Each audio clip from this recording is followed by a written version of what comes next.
Semanggi University akan seperti biasa, yaitu sharing session di hari Selasa malam, ya. Selasa malam ini, kebetulan pada malam hari ini pembicara kita adalah Bu Santi, ya, yang akan membawakan tema yaitu belajar mengelola pikiran bawah sadar. Itu. Baik, untuk teman-teman, persiapkan ya pertanyaannya, persiapkan buku catatannya, mari kita simak bersama-sama bagaimana sih cara mengelola pikiran bawah sadar kita, apa sih pikiran bawah sadar itu, jadi pertanyaan-pertanyaan itu nanti akan sangat jelas dijelaskan oleh Bu Santi. Seperti itu ya. Oke, untuk waktu dan tempat saya persilahkan Bu Santi. Oke, terima kasih untuk waktunya, Mas Sas. Izinkan saya untuk share screen ya.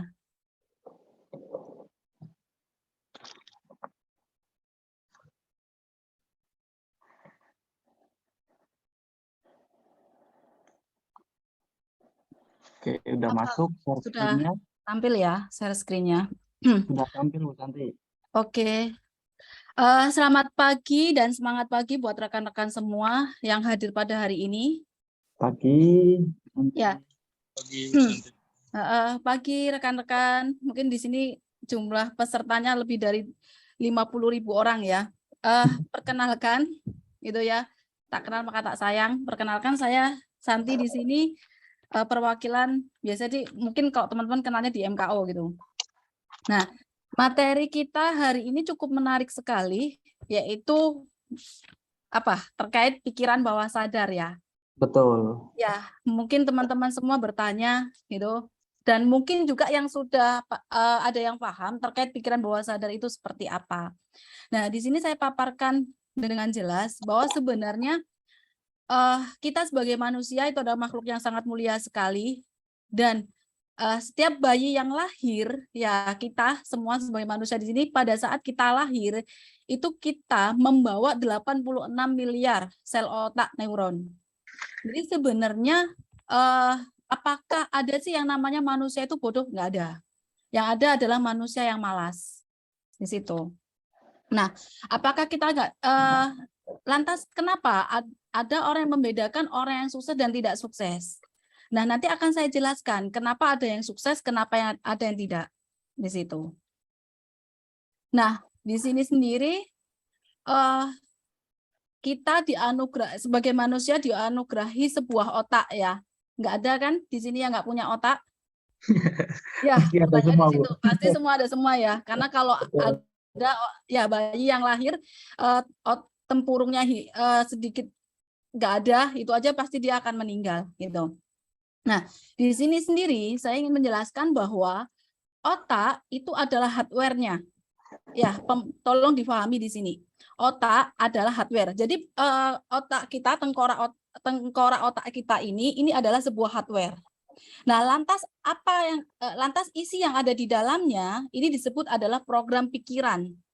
Dan ini istilahnya adalah software. Jadi kalau sebuah PC atau laptop atau komputer itu, jadi kalau piranti kerasnya, ya laptop yang kita bawa itu adalah hardware-nya, gitu kan. Nah, isi di dalamnya adalah software-nya. Ini setara dengan otak kita. Jadi isi yang ada di dalam otak kita itu adalah program pikiran atau software. Nah, di sini sekarang saya ingin menjelaskan nih, ada yang mungkin saya tanya dulu nih ke teman-teman semua. Ada yang belum paham pikiran sadar dan pikiran bawah sadar, supaya saya dalam menjelaskan lebih clear. Coba, Oke, yang bagi belum. teman-teman yang masih kurang jelas atau kurang tahu terkait pikiran sadar dan pikiran bawah sadar, mungkin bisa ditanyakan terlebih dahulu. Ya, mungkin di chat saja dulu, Mas Sas. Mungkin di chat Ya, aja. Siapa sih, betul. ada nggak? Atau mungkin banyak ternyata yang nggak paham terkait pikiran bawah sadar. Bisa di kolom chat, ya. Di chat. Oh, saya nggak Bisa paham. di chat ya. Gitu. Jadi nanti mungkin bisa menjelaskan lagi lah lebih Ya, jelasnya seperti apa? jadi kalau misalkan sudah banyak yang paham pikiran bawah sadar dan bawah sadar, saya nggak akan menjelaskan lebih detail, tapi kita lebih banyak ke sesi tanya jawab. Tapi kalau banyak yang nggak paham di sini, saya harus menjelaskan secara detail lebih lengkapnya, seperti itu. Oke, teman-teman silahkan di chat ya, silahkan di chat siapa aja yang nih mungkin yang belum paham tentang pikiran sadar dan pikiran bawah sadar, monggo silahkan, nanti Bu Santi akan bantu. Itu.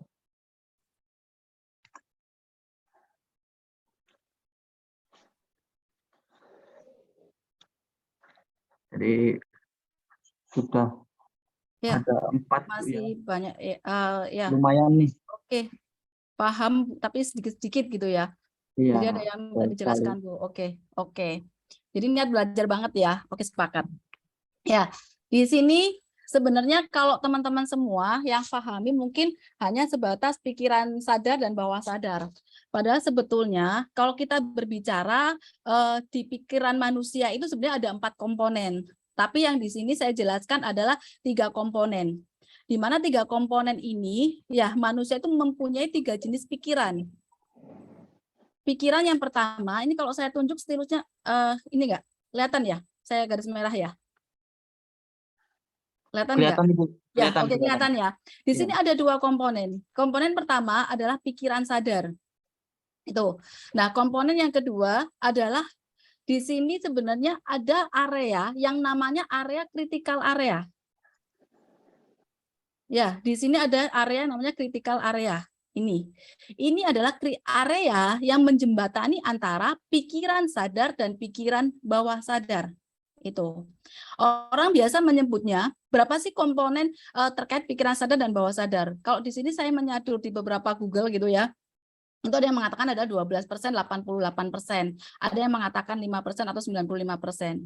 Itu. Terlepas dari itu semua, hal yang paling penting yang dipahami oleh teman-teman adalah hal yang terkait apa sih yang membedakan pikiran sadar dan pikiran bawah sadar. Pikiran sadar di sini adalah jadi gini, pikiran sadar di sini adalah ada 5 fungsi. Fungsi pikiran sadar itu apa? Di situ rekan-rekan bisa lihat, di situ ada fungsi analitikal atau analisis, ada fungsi rasional itu. Nah, rasional ini apa? Dia akan menciptakan sebuah ego, stres dan lain-lain gitu. Di pikiran sadar ini juga ada fungsi yang istilahnya menyimpan memori jangka pendek. Jadi kalau teman-teman tuh berbicara sering tuh ngobrol-ngobrol gitu ya, kalau bercandaan itu ingatan saya 1 kali 24 jam gitu. Pernah nggak? Ya, ingatan saya 2 kali 24 jam gitu. Nah, ini yang bermain itu adalah pikiran sadarnya. Itu. Fungsi yang keempat di pikiran sadar adalah sebagai willpower. Willpower itu maksudnya apa? Willpower adalah berfungsi sebagai pengambil keputusan. Jadi kalau orang dalam rangka mengambil keputusan, itu yang pikirannya dipakai itu pikiran apa? Pikiran sadarnya. Itu. Nah, poin yang kelima adalah sebagai faktor kritis. Ya, faktor kritis atau critical factor. Jadi istilahnya itu di sini adalah faktor kritis itu gimana, Bu? Faktor kritis adalah sebenarnya di belakang batang otak kita itu ada yang namanya otak amigdala. Amigdala ini adalah area atau fungsi di dalam pikiran kita yang untuk istilahnya memproteksi bahwa sesuatu itu membahayakan atau tidak. Ya, jadi kalau ada sebuah kondisi atau peristiwa dianggap peristiwa itu membahayakan di pikiran kita, itu adalah berada di posisi pikiran sadar ini. Itu fungsinya di pikiran sadar di situ. Makanya di situ disebut sebagai critical factor. Itu. Nah, di antara pikiran sadar di sini juga ada yang namanya critical area yang saya lingkarin ini. Nah, critical area itu apa sih, Bu? Kalau saya menyebutnya lebih cenderung ke critical factor atau pikiran nirsadar. Nah, pikiran nirsadar itu adalah biasanya orang mengatakannya menjadi bagian dari, jadi critical area ini adalah sebagai penjembatan orang menuju pikiran bawah sadar. Makanya seringkali orang-orang mengatakan bahwa critical factor menjadi bagian dari pikiran bawah sadar. Sehingga Makanya disebut 95%. Biasanya seperti itu. Lantas, apa sih pikiran bawah sadar itu? Nah, pikiran bawah sadar kalau di sini diungkapkan adalah netral, sugesti, rileks gitu ya, gelombang otak alfa, theta. Nanti saya jelaskan kalau ada pertanyaan terkait gelombang otak. Nah, tapi di sini saya lebih detailnya menjelaskan bahwa pikiran bawah sadar atau orang mengatakan sebagai modern in memory, modern in area memorize. Ya, modern in area memorize yaitu tempat pusatnya memori. Jadi kalau teman-teman lihat umumnya itu ini bukan kayak ini modelnya kayak kapal Titanic ya. Kalau teman-teman ada berbicara teori gunung es gitu kan, kapal Titanic menabrak sebuah gunung es di mana ini kecil sekali yang terlihat. Ya. Padahal besar. Nah, ya, itu sadarnya gitu kan. Padahal bawah sadarnya, padahal ternyata gunung es itu juga besar sekali akarnya gitu. Nah, ini padahal besar, ya, besar sekali. Jadi seringkali sebenarnya kan tadi kalau sebelumnya saya mengatakan adalah 86 neuron otak. Jadi sebenarnya manusia itu bisa menerima jutaan bahkan miliaran informasi yang ada setiap harinya. Nah, hanya saja yang ditangkap di pikiran sadar adalah yang terlihat ini kecilnya. Jadi semuanya itu masuk ke dalam pikiran bawah sadar. Di situ semua informasi apapun tuh masuk ke dalam pikiran bawah sadar.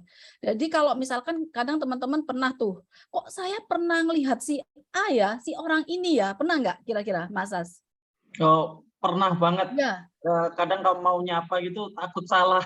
Ya, kok pernah ingat gitu ya, siapa gitu ya, tapi pernah tahu, tapi benar nggak sih, Kira? Itu yang bermain adalah pikiran bawah sadar. Jadi kalau orang bisa, jadi biasanya orang bicaranya deja vu gitu ya. Nah, itu sebenarnya memang ada gitu. Jadi istilahnya hal yang istilahnya memang sudah tersadar di pikiran bawah sadar. Nah, apa sih isinya pikiran bawah sadar? Nanti kalau kecepatan bilang ya teman-teman. Nah, isi dari pikiran bawah sadar sendiri isinya adalah belief. Belief itu apa? Bahasa Indonesianya apa? Nanti saya ngomong ini kalau nggak tahu istilahnya berbahaya nanti. Beresiko, jadi nggak paham. Belief itu apa? Keyakinan. Iya. Ya, keyakinan atau kepercayaan atau value-value kita itu istilahnya belief gitu. Di dalam pikiran bawah sadar juga mengandung terkait habit atau kebiasaan kita. Itu.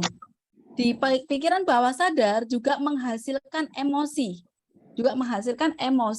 Dan istilahnya pikiran bawah sadar itu adalah tempatnya emosi. Nah, di sini saya harus jelaskan ya, emosi itu bukan hanya emosi negatif. Jadi emosi itu berbagai macam. Emosi positif dan emosi negatif pun itu bahasanya adalah emosi.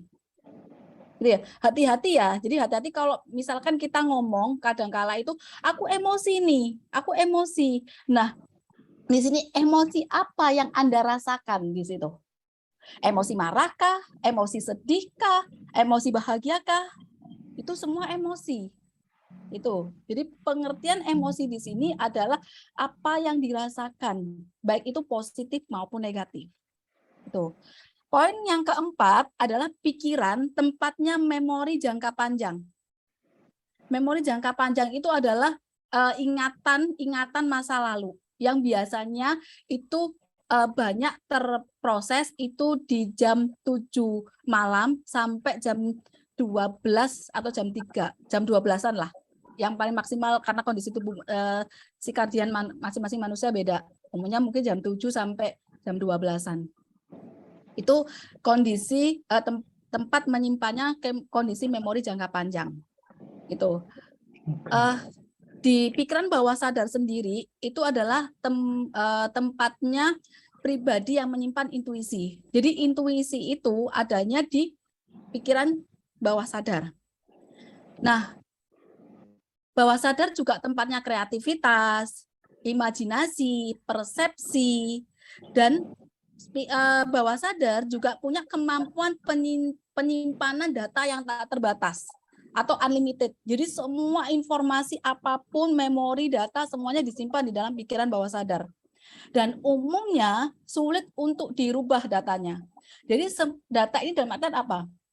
Data ini dalam artian semua informasi yang masuk ke dalam diri kita dari semenjak kita ya di dalam kandungan, dari semenjak ini saya tekan ya, dari semenjak kita di dalam kandungan, jadi sel sperma membuahi inung telur itu sudah menjadi ya istilahnya di sini sudah menjadi atau sudah berisi yang namanya memori jangka panjang, dan itu sudah pikiran bawah sadar, dan di situ sudah terbentuk hal informasi dari pertama kali itu sudah terbentuk itu sampai dengan kita meninggal itu ya, itu semua informasi di dalam pikiran kita yang menjadi sebuah data.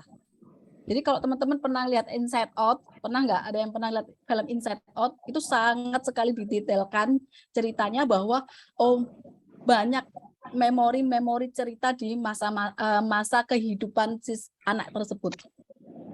Itu. Ya, ini yang terkait pikiran bawah sadar. Nah, kalau saya sih lebih suka menyebutnya adalah primitive area ya teman-teman. Atau yang dikenal biasanya itu unconscious mind. Ya, kalau bahasa Inggrisnya, bahasa Mandarinnya unconscious mind gitu ya. Tapi kalau saya lebih suka menyebutnya primitive area. Ya. Primitive area di sini sendiri itu juga berfungsi untuk mengatur fungsi tubuh otonom manusia.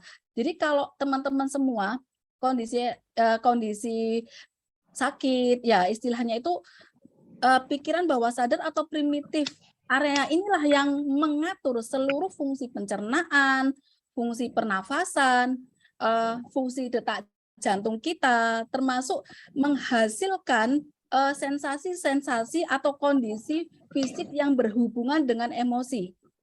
Dan yang menentukan prestasi kita itu juga ada di primitif area ini. Nah, maksudnya sensasi fisik yang berhubungan dengan emosi itu seperti apa, Bu? Jadi sensasi fisik yang berhubungan dengan emosi itu saya jelaskan seperti ini. Misalkan teman-teman itu pernah ya dalam kondisi kalau kita sedang menangis gitu, keluarnya air mata. Nah, ya, keluar air mata ya. Jadi keluarnya air mata itu adalah hasil dari primitif area ini atau pikiran bawah sadar. Keluarnya air mata. Nah, sedangkan emosi marah, emosi sedih, ya, sedangkan emosi marah, emosi sedih, kecewa, ataupun itu rasa emosi, itu sebenarnya hasil dari apa sih? Nah, itu adalah sebenarnya hasil dari pikiran sadar kita. Itu bedanya. Jadi kalau yang dihasilkan sensasi fisik, jadi kita pasca marah gitu ada salah satu tubuh kita yang merasa sakit, stres kepalanya pusing gitu ya, marah stres kepalanya pusing atau bahkan menangis. Nah, itu adalah sensasi fisik yang dihasilkan dari pikiran bawah sadar. Nah, sedangkan rasa emosinya sendiri itu adalah sensasi yang dihasilkan oleh pikiran sadar. Itu. Nah, sebenarnya saya juga akan menjelaskan terkait bagaimana sih proses pikiran sadar ya kok bisa masuk ke pikiran bawah sadar atau critical factor. Cuman sekarang jam berapa? Jam 19.34, Bu Santi. Saya khawatirnya nanti terlalu banyak saya detail menjelaskan, teman-teman banyak bertanya dan malah ini mungkin ada yang mau bertanya ke Mas Sas, bisa dulu atau kalau belum ya saya akan lanjutkan gitu. Gini, sebentar Bu Santi, saya mau mengingatkan rekan-rekan yang lain ya, ibu-ibu, bapak-bapak, mas-mas, bapak, untuk nama Zoom-nya bisa dikasih nama perusahaannya ya, di belakangnya misalnya Sasyukart atau siapa lagi dari MKO, dari Coachshop, bisa diganti seperti itu dulu, biar nanti lebih mempermudah untuk absensinya ya. Rekan-rekan silakan untuk diganti terlebih dahulu, sembari Bu Santi untuk melanjutkan penjelasannya. Dari sini mungkin terkait pikiran sadar atau pikiran bawah sadar manusia, yang tadi ada beberapa teman-teman yang mungkin belum paham atau mungkin ya lagi mengosongkan isi gelasnya, ya mungkin bisa ditanyakan dulu, atau mungkin ada yang kurang jelas, monggo silahkan terkait pikiran sadar dan pikiran bawah sadar. Di sini ada satu pertanyaan, Bu Santi, mungkin bisa saya bacakan atau bagaimana? Oke, silahkan Mas Sas. Sambil kita Oke, learning by doing lah. oke. Di sini ada pertanyaan dari Bu Indah Kutsop, Medan. Malam Bu, izin bertanya, apakah bisa kita mengendalikan pikiran bawah sadar? Seperti itu. Jadi, apakah pikiran bawah sadar itu bekerja sewaktu-waktu gitu? Maksudnya tiba-tiba, atau kita bisa mengendalikan sendiri gitu, Bu Santi mungkin maksudnya. Oke, Bu Indah ya.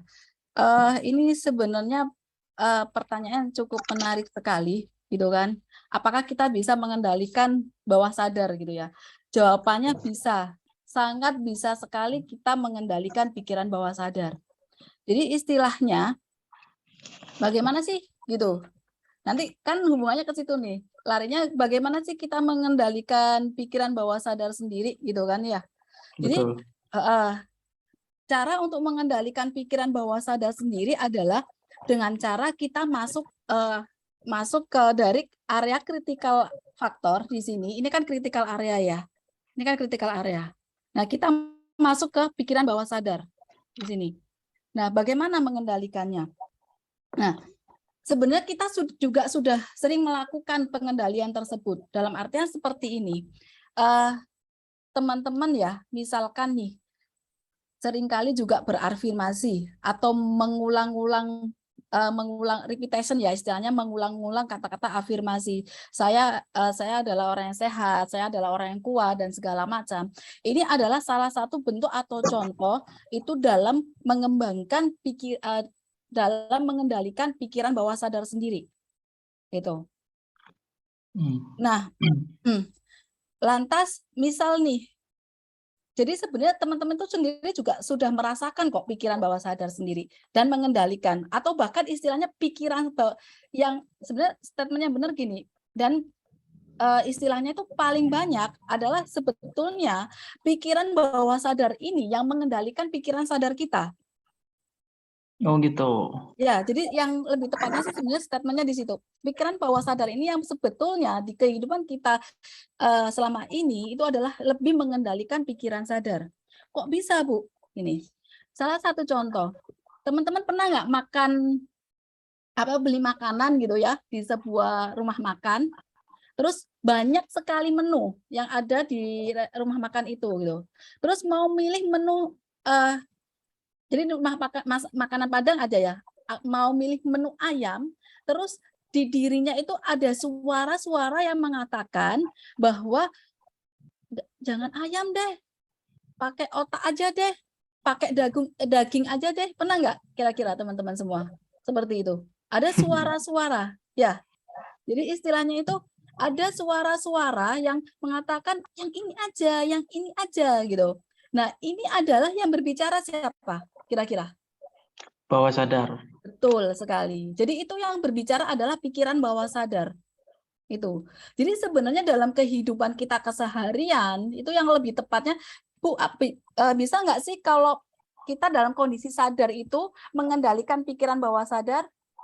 Nah, malah yang sebaliknya itu malah kebanyakan itu kita yang dikendalikan oleh pikiran bawah sadar kita sebetulnya. Hanya saja kita tidak sadar, hanya saja teman-teman nggak paham di situ bahwa sedang dikendalikan. Itu. Oke. Kalau ya, kalau belum ada pertanyaan bisa saya lanjutkan lagi. Sebenarnya masih banyak Bu Santi, tapi waktunya mungkin ya kurang beberapa menit lagi. Mungkin bisa dilanjut sedikit Bu Santi. Ya, oke. Nah, kalau sekarang saya jelaskan sedikit ya. Jadi istilahnya bagaimana sih kita, nah sekarang kebalikannya, bagaimana sih Bu kalau kita bisa masuk ke pikiran bawah sadar gitu ya, untuk menembus critical factor gitu ya, supaya kita juga bisa lebih sukses gitu. Nah, di sini sendiri kita bisa melakukan dengan cara proses repetisi atau pengulangan. Jadi pengulangan di sini bisa seperti afirmasi, Ya, yang kebanyakan orang itu kan melakukan itu pengucapan sugesti. Sugesti terhadap diri sendiri, afirmasi pagi itu kan, afirmasi subliminal itu berbicara dengan diri sendiri. Itu tujuannya untuk apa? Untuk membuat bosan, critical factor, sehingga pikiran bawah sadar itu menciptakan sebuah belief atau program pikiran yang baru. Jadi saya adalah orang yang sukses, berulang kali itu sampai si critical factor ini merasa bosan sehingga menjadi sebuah program pikiran baru. Nah, itu berarti kita mengendalikan pikiran bawah sadar kita. Nah, dan isi di pikiran bawah sadar sendiri itu juga seringkali yang ada di cara untuk yang ada di critical factor sendiri itu adalah mungkin teman-teman semua di sini pemahaman. Ada nggak yang istilahnya itu bahkan ke doktrin ya dari orang tua ya dulu itu ada doktrin bahwa kamu itu pemalas, kamu itu pemalas, kamu itu pemalas. Nah, ini juga hal yang istilahnya belief atau program pikiran yang ada dari sadar ke pikiran bawah sadar melalui critical factor itu, yaitu identifikasi kelompok. Jadi di sini tuh ada identifikasi kelompok atau keluarga. Jadi kalau kita masuk nih, kita lahir sebagai manusia, masuk ke dalam sebuah keluarga yang mempunyai nilai-nilai atau belief atau keyakinan. Nah, keyakinan, jadi istilahnya itu keyakinan yang dimiliki oleh keluarga kita, itu juga masuk ke dalam pikiran bawah sadar. Itu, jadi identifikasi kelompok atau keluarga. Nah, hal yang lain yang masuk ke dalam critical factor menjadi pikiran bawah sadar, masuk ke dalam pikiran bawah sadar kita itu apa? Hal yang lain adalah informasi-informasi dari figur otoritas.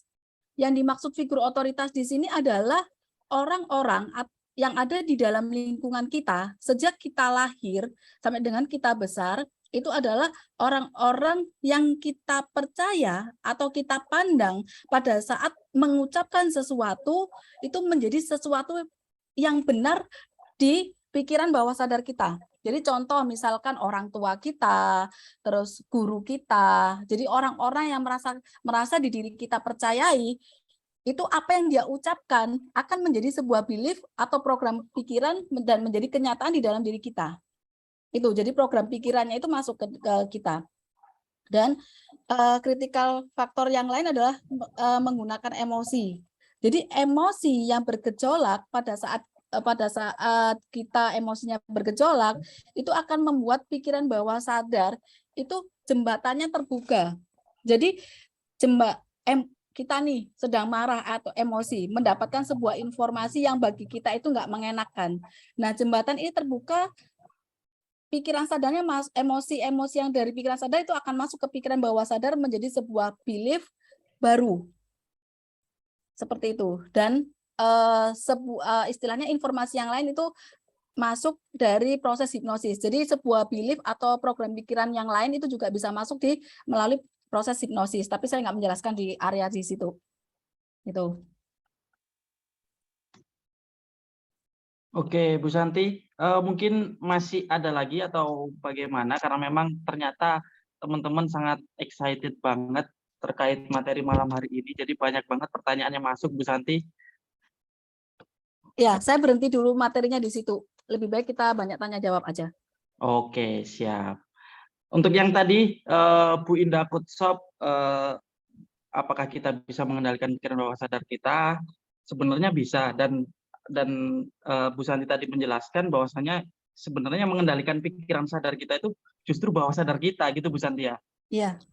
Oke, jadi dengan afirmasi dan lain-lain kita bisa mengendalikan pikiran bawah sadar kita. Oke, mungkin saya akan bacakan pertanyaan selanjutnya dari Bapak Muh Syafi'i Kutsop, Surabaya Barat. Malam Bu Santi dan Pak Sas, izin bertanya, faktor apa yang mempengaruhi pikiran bawah sadar yang menyebabkan ingatan seseorang mulai terkelupas atau lupa di luar faktor usia renta? Jadi di sini pertanyaannya, selain faktor usia renta, adakah faktor lain Bu Santi yang bisa mengakibatkan pikiran sadar maupun pikiran bawah sadar kita menjadi terkelupas atau lupa? mungkin bahasa kasarnya pikun Bu Santi. Seperti itu. Oke. Oke, saya bisa terjemahkan di sini. Jadi di sini sebenarnya tidak ada yang istilah kalau Bu, kok bisa sih manusia itu lupa gitu. Sebenarnya itu lebih tepatnya kalau saya sampaikan itu bukan lupa, tetapi saya tadi kan ada menjelaskan ada memori jangka pendek dan ada memori jangka panjang. Ya, Betul. di situ. Betul, betul. Jadi memori jangka pendek itu areanya ada di pikiran sadar. Dan memori jangka panjang itu adanya di area ada di area pikiran bawah sadar atau primitif area itu. Jadi sebenarnya kalau dibilang Bu saya ini pelupa gitu, Bu saya ini sangat lupa sekali dan istilahnya nggak bisa istilahnya nggak mudah menghafal sesuatu gitu. Nah kalau saya mengatakan pelupa, kalau dan istilahnya itu ada orang yang kemakan waktu masa usia dia pelupa. Nah, saya tanya nih sekarang, adakah yang orang tua di mana usianya sampai dengan 100 tahun, pada saat kita ajak bercerita atau ngobrol, dia bisa menceritakan bahkan masa di mana dia masih di usia 4 tahun, 5 tahun, 10 tahun. Ada ya? Gitu kan. Ada Bu Santi, ada. Lantas apa yang membedakan ada yang istilahnya orangnya atau Alzheimer atau pikun atau apa gitu ya. Nah, Betul. ini yang membedakan adalah hal yang terkait dengan mental block atau istilahnya itu banyak dan mental block ini terjadi karena apa? Karena terjadinya trauma-trauma. Itu. Jadi sebenarnya nggak ada kalau orang dia ngomong saya itu pelupa gitu kan. Tadi kalau bahasa itu kan sering lupa atau pelupa. Nah, di sini sendiri ini adalah ada istilah yang istilahnya melabeling.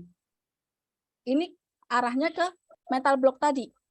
Saya pelupa, sehingga labelnya, maka tadi saya bilang dari kecil orang tua kadang ya ini labelingnya lupa. Jadi sebenarnya di pikiran bawah sadar itu kalau kita kolek, kita dioncei lah ya bahasa Jawa, tapi kita asah, kita buka dan segala macam. Ini pakai metode juga sebetulnya. Nah, itu kalau kita buka, bahkan sebenarnya saya juga pernah itu ya melakukan sebuah hipnoterapis di mana pada ras namanya, di mana pada saat ditarik pikiran bawah sadarnya dia karena kondisinya trauma, sebuah trauma yang sangat berat, trauma diurem akar masalahnya, ditarik pada saat akar masalahnya ini terjadi, itu dia bisa mengungkapkan. Hanya saja karena banyak sekali peristiwa-peristiwa yang terjadi di dalam hidup kita yang sehingga jadi kalau di otak itu kalau berjalan kalau banyak labirin itu semakin banyak traumatik di sana labirinnya akan turun. Jadi memori jangka panjang yang mengandung traumatik emosi negatif ini akan istilahnya terpendam bahasanya. Gitu. Ya, jadi itu sebenarnya jawabannya. Jadi semakin terpendam, jadinya lupa, jadinya nggak ingat, bahkan pikun itu Mas Sas. Jadi bisa dibilang ini menarik sekali Bu Santi ya, bahasanya faktor usia sebenarnya tidak terlalu berpengaruh juga terkait memori di otak kita Bu Santi ya. Ya, Jadi betul sekali. mungkin karena kepercayaan di waktu dulu kita kecil atau informasi-informasi yang kita dapatkan, akhirnya membuat mental block tadi yang akhirnya seperti dicap, kamu pelupa, seperti itu. Ya, jadi mental block, emosi negatif, kemarahan, hal-hal yang istilahnya bagi pikiran sadar itu adalah hal yang menyakitkan, sesuatu pencapaian tidak ini. Nah, ini yang akan membuat akhirnya seseorang itu melupakan itu gitu loh istilahnya. Luar biasa sekali. Jadi itu Bapak Muksyafi ikut Surabaya Barat jawaban dari Bu Santi. Jadi mungkin tidak ada faktor ya, mungkin karena kita sendiri ya, karena kita sendiri yang akhirnya menyebabkan mungkin kita pelupa dan segala macamnya. Karena mungkin sudah dibuktikan bahwasanya dengan umur 100 tahun pun kadang kita ajak bicara, kita ajak cerita masa lalu pun masih ingat, seperti itu. Jadi itu luar biasa sekali jawabannya Bu Santi dan pertanyaannya. Saya lanjut di pertanyaan selanjutnya Bu Santi ya. Oke. Oke, ini dari Pak Ridwan Kusyop, ya. Malam Bu, mau tanya bagaimana dampak pikiran sadar dan bawah sadar dalam pekerjaan? Seperti itu. Eh, saya ingin bertanya nih, dampak ini dalam artian seperti apa? Karena Oke saya Bu. masih belum menangkap nih. Dampak itu dampak yang dimaksud dampak yang seperti apa sih? Itu. Oke. Jadi Pak Ridwan mungkin bisa sedikit menambahkan dampaknya, dampak yang seperti apa, dampak positifkah atau dampak negatifkah dalam pekerjaan itu seperti apa? Mungkin Pak Ridwan bisa on mic. Halo, selamat malam Bapak Ibu. Ya, malam Pak Ridwan. Ya, Bu mau tanya itu sih Bu, mungkin lebih bukan dampak ya Bu, mungkin salah tadi saya pemilihan katanya, mungkin lebih ke pemanfaatannya gitu Bu. Gimana kita bisa memanfaatkan pikiran bawah sadar kita waktu bekerja gitu. Memanfaatkan pikiran bawah sadarnya atau sadarnya? Yang bawah sadar Bu, kalau pikiran sadar kan mungkin emang kita sehari-harinya kerjanya pakai pikiran sadar gitu ya Bu ya. Oke. Oke. Sebenarnya sih gini, saya bisa langsung jawab Mas As. Oke, silahkan Bu Santi. Jadi sebenarnya perlu dipahami sama teman-teman semua, kalau kita berbicara kerja, itu sebenarnya kita juga ada kondisi, berarti di sini saya harus menjelaskan ini ya, kondisi gelombang otak. Ada sebuah kondisi yang bahwa sebenarnya pada saat kita bekerja pun, itu kan kita kerjanya dari jam 8 sampai jam 8 atau jam 9 sampai jam 5 sore gitu ya. Nah, di mana kondisi 8 jam ini secara circadian tubuh manusia, itu sebenarnya kita juga pada saat bekerja itu ada kondisi yang sebenarnya berada di kondisi pikiran bawah sadar. Nah, ya, harus bisa di ini mood. Nah, kondisi masa kita bekerja ada di sebuah kondisi bawah sadar, Bu? Iya. Di mana pada saat kondisi bawah sadar itu biasanya jam makan siang. Itu adalah kita jam 11 itu sampai jam 2-an itu juga kondisi kita di pikiran bawah sadar. Makanya kenapa teman-teman pernah nggak ngalamin nggak on fire di situ? Bawaannya ngantuk, relax ya, relaksasi banget gitu, relax, bawaannya ingin tidur dan segala macam. Itu kita berada di kondisi theta. Nah, Bu, theta ini apa lagi gitu kan? Kalau dijelaskan. Ya, sebenarnya gelombang otak kita, gelombang otak manusia itu ada gelombang otak delta, ya alfa, beta, theta, gamma, theta gitu kan. Nah, kalau kita pada saat sadar itu kita berada di kondisi beta. Ya, jadi kalau kita pas pada saat kondisi sadar itu kita berada dalam kondisi beta. Ya, di situ kita berada di posisi 12 sampai 38 Fahrenheit ya, dengan kesadaran penuh. Nah, fungsi pikiran sadar untuk apa sih? Kalau tadi bertanya Mas Ridwan di situ, fungsi pikiran sadar kalau kita bekerja atau bukan pada saat kondisi apapun pada saat kita sadar, itu adalah fungsinya adalah untuk mengambil keputusan. Nah, tadi kan saya bilang di sini fungsi di pikiran sadar itu ada analisis, ego, gitu kan. Nah, kita di situ kita sedang menganalisa, kita sedang melakukan pekerjaan rutinitas, pekerjaan aktivitas kegiatan, itu kita berada di kondisi pikiran sadar, beta. Nah, itu 12 sampai 38 Fahrenheit. Gitu. Nah, kondisi pikiran bawah sadar terus kondisi kapan, Bu? Sebenarnya kita itu selalu ada juga membawa kondisi pikiran bawah sadar gitu. Makanya tadi kan saya bilang, kalau cari makan ada yang ngomong-ngomong, nah itu pikiran bawah sadarnya yang ngomong tuh sebetulnya. Gitu. Nah, pikiran bawah sadar umumnya bisa kita arahkan itu pada saat kita kondisinya delta itu kondisi tidur ya. Delta itu kondisi tidur gelombang otak 0, sampai 4 Fahrenheit. Ya, itu kalau malam itu biasanya bisa jadi jam 10 malam ada orang yang sudah tertidur, itu kondisinya delta.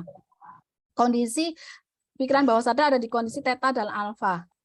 Kalau siang itu antara jam 11 sampai jam 1-2-an. Nah, kalau malam itu biasanya sore gini senyap-senyap, itu kita berada di jam 5 ya, jam 6 sampai jam 8, jam 7, jam 8 itu manusia berada di kondisi alfa 8 sampai 12 Fahrenheit. Ya, ketika kondisi kita santai, Kalau pagi, bangun pagi itu juga kondisinya alfa, makanya kenapa kalau afirmasi, ya kan, afirmasi diri sendiri itu kondisinya setelah bangun tidur, bukan pegang HP, tapi afirmasi. Ya, sholat, subuh, afirmasi. Nah, itu kondisi alfa, itu kondisi yang sangat baik sekali untuk pemberdayaan diri. Dan sesaat sebelum tidur, mas saya bilang tadi jam 7. Jadi kita ini kalau sekarang pelatihan gitu ya, jam 7 sampai jam 8 ini kondisi memori jangka panjang. Teman-teman semua itu lagi-lagi benar-benar rileks gitu kan.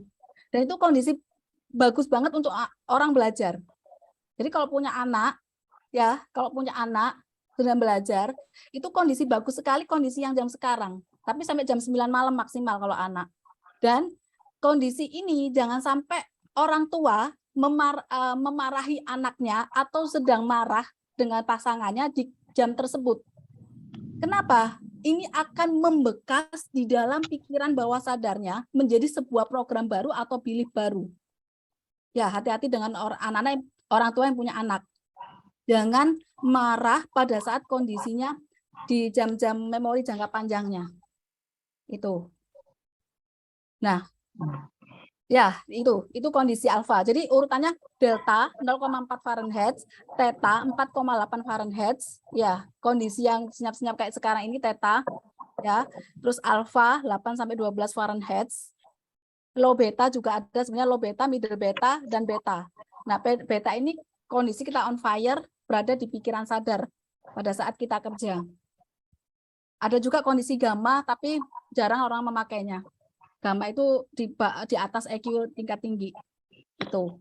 Nah, terus kalau pertanyaan Mas Ridwan tadi terkait, Bu, terus bagaimana manfaat pikiran bawah sadar dan apa cara atau fungsi kita menggunakan pikiran bawah sadar gitu. Fungsi pikiran bawah sadar itu kita untuk setting goal, teman-teman. Mungkin di sini kayaknya nggak ada yang mempertanyakan itu malahan. Jadi fungsinya ya nggak ada yang tanya tuh malahan gitu.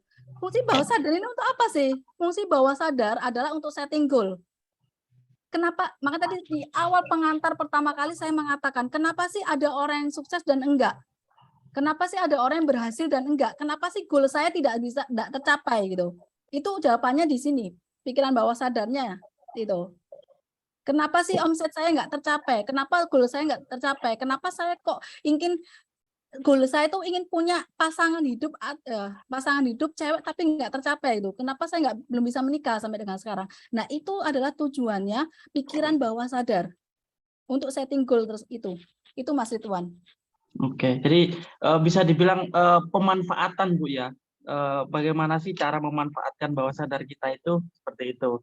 Jadi dalam pekerjaan mungkin bisa dibilang ketika jam-jam yang tadi sudah disebutkan oleh Bu Santi bisa dimanfaatkan oleh teman-teman nih, entah itu untuk setting goal, entah untuk afirmasi diri. Bagaimana nih kita ke depannya akan seperti apa di jam-jam tersebut, Bu Santi, ya, yang sudah disebutkan tadi. Ya, jadi istilah lebih tepatnya sih bukan memanfaatkan jamnya ya, tapi itu lebih tepatnya adalah menempatkan gitu, hati-hati pada saat kita menempatkan sebuah kondisi itu. Tapi kalau istilahnya makanya di sini kan judulnya bagaimana cara mengolah pikiran bawah sadar. Ya, itu. Jadi bagaimana kemampuan teman-teman, itu sih yang penting sebenarnya, bagaimana kemampuan teman-teman dalam mengolah pikiran bawah sadar untuk mencapai goal-nya. Itu sebenarnya, atau bagaimana sih cara menentukan goal yang benar di dalam pikiran bawah sadar itu sehingga goal saya tercapai, itu sebetulnya yang lebih tepat. Oke, jadi seperti itu ya. Mungkin Pak Ridwan Kutsop untuk jawabannya yang tadi sangat luar biasa sekali. Ini sudah memasuki pukul 8, Bu Santi. Mungkin bisa kita lanjut atau kita stop aja sampai di sini karena memang pertanyaannya banyak banget, Bu Santi. Mungkin excited banget ya karena memang materi malam hari ini sangat luar biasa sekali. Itu. Mungkin satu pertanyaan lagi, Bu Santi, boleh? Ya, silahkan. Boleh ya. Oke, satu pertanyaan lagi dari Ibu Nurjihan Yukar. Ya. Malam, Bu, bagaimana mengatasi ketakutan bawah sadar yang muncul tiba-tiba? Mungkin ini bisa dibilang bawah sadar yang negatif, Bu Santi, ya, karena memang ada kalimat ketakutan di sini. Jadi itu pertanyaan dari Pujihan Yukart, mengatasi ketakutan bawah sadar yang muncul tiba-tiba. Oke. Terima kasih, Mas Sas. Ya, ini langsung saya jawab ya. Oke, Jadi, kalau saya simpulkan sebenarnya lebih gini, bagaimana cara menghilangkan emosi negatif. Emosi negatif itu sebenarnya adalah khawatir, takut. Ya, itu emosi negatif semua kan? Khawatir, takut, sakit hati. Terus tadi ini apa Mbak Jihan itu? Ketakutan, Bu, ketakutan. Ketakutan ya, ketakutan, terluka, kecewa, gitu ya. Nah, ini semua adalah bahasanya adalah emosi negatif. Nah, saya sampaikan ya ke teman-teman semua. Sebetulnya emosi itu sifatnya adalah netral. Ya, sebenarnya emosi itu sifatnya adalah netral. Itu. Ya, netral di dalam diri kita. Lantas kenapa kok muncul sakit hati, terluka, kecewa gitu kan? Nah, emosi itu adalah bentuk komunikasi pikiran bawah sadar ke sadar. Ya, jadi pikiran bawah sadar, nggak kelihatan katanya. Jadi emosi itu adalah komunikasi dari pikiran bawah sadar ke sadar. Itu. Dan emosi itu sebenarnya adalah mengandung pesan. Jadi emosi itu ada maknanya. Pemaknaannya ada di sadar gitu. Jadi contoh kalau sakit hati, terluka, kecewa, takut gitu kan. Kenapa itu terjadi? Karena di situ ada muncul kondisi-kondisi yang istilahnya itu kalau takut ya takut, gelisah, cemas, khawatir itu kan semua takut. Gitu kan. Nah, itu Mbak Jihan perlu memahami makna dari emosi itu dulu gitu. Jadi dalam artian itu apa? Ini saya jelasinnya adalah belajar dengan diri sendiri ya. Jadi istilahnya belajar dengan diri sendiri. Karena sebenarnya kalau di ilmu pikiran itu sebenarnya perasaan takutnya. Nah, ini takutnya kita lihat dulu apakah takut karena fobia gitu. Itu juga sebuah ketakutan, fobia. Nah, itu harus dinetralisir dulu fobianya dan ketakutan ini. Dan itu harus menggunakan teknik. Saya tidak menjelaskan tekniknya di sini. Kenapa? Kalau saya nanti jelaskannya sepotong-potong, teknik ini akan beresiko. Ya, malah nggak jadi benar nanti gitu. Jadi istilahnya pahami dulu makna dari emosi ini. Nah, cara menetralisirnya apa? Dengan cara the heart teknik. Ya, the heart teknik, THT, ya, teknik dengan hati. Nah, ya hal yang paling mudah yang bisa Mbak Jihan lakukan adalah dengan memahami itu adalah dengan self talk. Hal yang paling mudah yang bisa dilakukan sama teman-teman adalah dengan self talk. Tapi hati-hati ya, jangan sering-sering self talk. Bu, katanya dengan self talk tapi jangan sering-sering self talk. Kenapa? Karena kalau tidak ditangani oleh hipnoterapis yang benar nanti berbahaya. Dalam artian gini. Pada saat komunikasi yang saat itu kalau bisa mengidentifikasi antara positif dan negatifnya bisa, boleh. Itu. Karena di dalam diri manusia itu banyak ego state atau ego personality. Maksudnya apalagi Bu, ego state atau ego personality ini? Dalam artian adalah bisa nih kita ngobrol dengan diri sendiri, self talk kan. Aku takut. Nah, diri sendiri bisa ngobrol. Kamu takutnya takut apa? Jihan ngobrol sendiri dengan dirinya Jihan sendiri. Itu yang paling mudah. Karena kalau teknik yang lain banyak MTCR dan segala macam. Jihan yang berani. Pasti ada kok komponen Jihan yang berani. Digali dulu dalam dirinya. Itu pakai self hypnosis caranya. Nanti kalau Bu self hypnosis gimana? Karena waktunya habis, next sesi. Bisa lanjut dengan judul yang sama. Monggo panitia. Nah, makasih Bu Santi. Ya, jadi komunikasi dengan sendiri. Jadi istilahnya takut. Apa sih yang kamu takutin? Gitu. Apa nih yang kamu takutin? Gitu. Iya, nanti ada ngobrolan lagi kok di dalam ego state-nya itu, ego personality-nya. Iya sih, apa ya nak takutin ya? Gitu. Saya pertama kali ya Mbak Jihan, pertama kali itu sampai saya gini aja gitu kan, harus present dengan para direksi waktu itu kondisinya. Bayangin aja tuh kaos kakinya itu loh bolong. Ini ego state yang lain nih gitu. Ini perasaan kita ngomongnya dengan yang lain. iya ya bolong. Ngapain malu ya? Berarti kan sama manusianya gitu. Jadi menertawakan sesuatu hal yang konyol. Jadi akhirnya nggak nervous tuh hilang. Ya, itu salah satu cara ya. Oke, oke. Luar biasa sekali.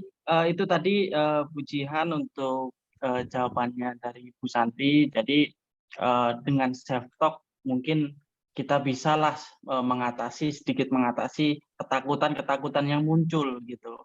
Kenapa kok sakit hati? Kenapa kok merasa marah?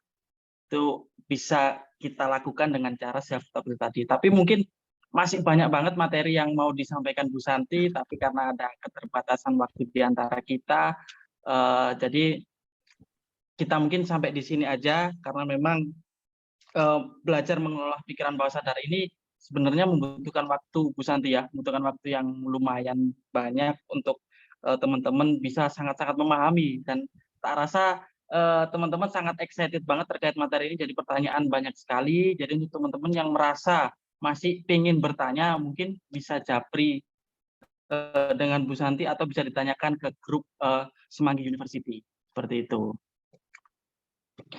Jadi kesimpulannya bahasanya pikiran bawah sadar ini banyak sekali pengaruhnya Bu Santi ya, banyak sekali pengaruhnya, pengaruh ke masa depan kita, pengaruh ke diri kita, mungkin yang saat ini juga mungkin sangat berpengaruh, seperti itu. Tapi dengan cara-cara yang benar, yang tepat, kita bisa istilahnya men-setting masa depan kita dengan lebih baik, seperti itu. Oke, waktu sudah masuk pukul 8:07. Bu Santi mohon izin mungkin share screen-nya bisa di-stop dulu, kita mau foto bersama. Jadi untuk teman-teman yang masih off cam, bisa di-on-kan kameranya, nyalakan lighting-nya, persiapkan senyumnya, mari kita foto bersama. Seperti itu. Silakan host untuk mengeksekusi. Ya, semuanya siap-siap ya, kita foto. Ya, ini ada 3 slide. Slide pertama, siap-siap foto senyum. 1, 2, 3.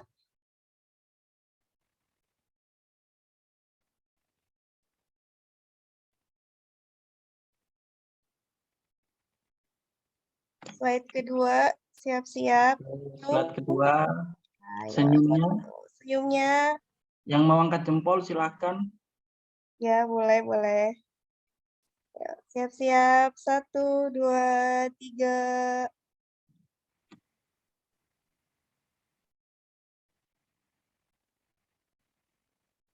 Untuk slide ketiga, wah ini nggak ada yang nyalain on cam nih. Boleh dinyalain dulu, Kak, Ayo semuanya? dong teman-teman, kita nyalain dulu kameranya. Ya, biar kita tahu nih. Gitu. Ya deh ya, siap-siap semuanya. 1, 2, 3.